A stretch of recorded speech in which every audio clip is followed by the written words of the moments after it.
Hey guys, so today I'm going to be showing you how to replace your rear brake hose, the rubber one, on a 2005 Toyota Avalon. Let's check it out.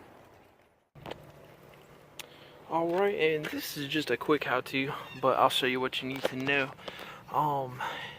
First, we have this line connection right here, and this is the rubber hose, and it's a pretty simple job.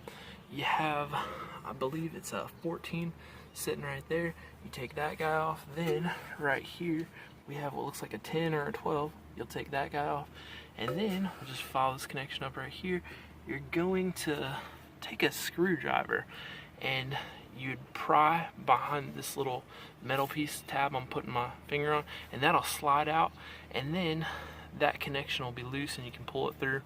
And you're gonna take a wrench, get it on there, and then I believe right here you can put a wrench on this piece as well, and you can hold on to it while you're loosening this connection up here.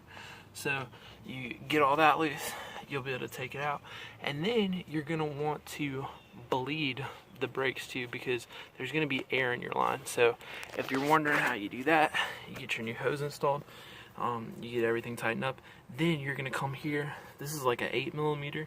This is your bleeder valve, and you can do what's called like a gravity bleed. So you can loosen this guy up, and gravity will send fluid back through here, and when this thing starts dripping, you'll know it's been gravity bled, so you just tighten it back up.